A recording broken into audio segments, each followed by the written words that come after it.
النهاردة هنعمل البانيه المقرمش. نبدأ بمية البصل والليمون والخل والبهارات والزبادي ونضربهم مع بعض كويس جدا. بعدين نضيفهم على شرايح البانيه ونقلبهم كويس عشان نتأكد ان البانيه شرب من التتبيلة بتاعتنا. وبعد كده هنغطيها ونسيبها لمدة ساعتين. وبعدين كده لكفر التغطية هنجيب 3 بيضات وربع كوباية لبن وملح وفلفل اسمر ونضربهم كويس، وهنجيب كوباية من الدقيق وعليهم معلقتين من النشا، وهننزل بالبنات بتاعنا في الدقيق، وبعدين اللبن بالبيض، وبعدين هننزل بالبقسماط بتاعنا ونتك عليها جامد علشان الكفر يثبت على شريحة البانيه.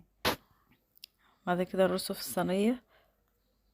دي شكل البانيه بتاعنا. هنغطيه بكيسة وندخله الفريزر لمدة نص ساعة عشان يجمد، التغطية بتاعتها تثبت. بعد كده نقليه في الزيت. وكده خلص الفيديو بتاعنا، وما شاء الله ناشفة من بره وطرية من جوه زي ما انتوا شايفين كده.